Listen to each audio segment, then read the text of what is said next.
I think what's very interesting here is that the focus post yesterday's summit is on what effectively is a narrowly domestic issue, right?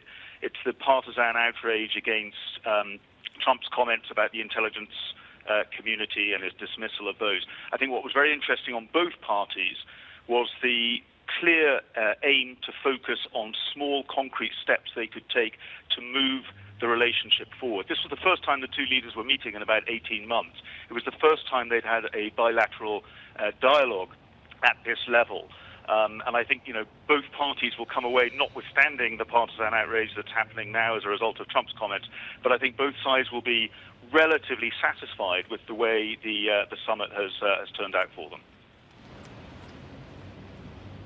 Walk me through this a little bit in terms of those small agreements that they seem to have made in terms of the business outreach, because essentially what we've seen from the Russians over the last several years, post-sanctions, they've had to really work very hard to create new allies for trade. They've worked very hard to create this sense of economic diplomacy and possibility in terms of those relationships. What does that say about the U.S. president, that he understands this and he's trying to work with them? So the sanctions issue is a very interesting one because I think, that was the first tool in the policy box, if you like, on the U.S. side. I think most close observers would agree that it hasn't had the effect that was designed to have in terms of altering or impacting the behavior of the Russian side.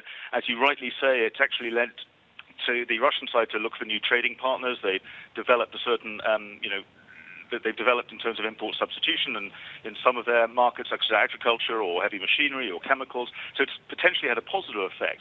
That said, I think when Congress implemented the CATSA law back in August last year, really removing the potential of the Trump administration, the executive leadership to impact that further, I think that did have an impact on Trump's ability to move forward. So it's almost as though both parties put the sanctions issue aside yesterday because both realized there wasn't much they were going to be able to do about it at an initial warm-up meeting such as took place yesterday.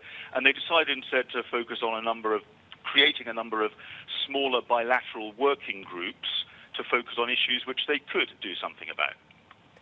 Tim, how can there be progress on that front, though, when so many members, politicians, lawmakers on Capitol Hill from President Trump's own party were outraged by those comments at the press conference? I do want to show President Trump's backing down, if you will, on his tweet after the press conference, because he did want to really come out and clarify that he does have full faith in his own intelligence officials. As you can say there, he says he has great confidence in my intelligence people. But when you stand next to Vladimir Putin on an official stage like that and essentially say, why wouldn't I believe him? He gave a very strong defense.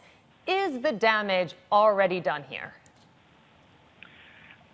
If we look to what people were the worst fears of commentators and the political communities back in D.C., if we look to what the worst fears were before the summit, people were concerned there was going to be some kind of grand bargain or perhaps recognition of Crimea or some kind of breakthrough.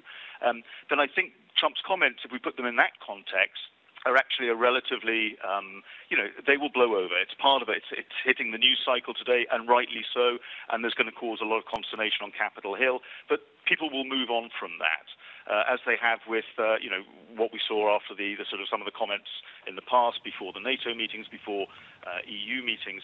So I think, if we put it in a broader context, yes, it's a big story today, but I think if both parties can actually start implementing some of these working groups to start that dialogue, which is really critical and which has been missing from these two great nation states for the last sort of 4 years, then I think that will, in time, be seen. We'll look back at this summit and say, well, this was the first start of some kind of thawing in relations.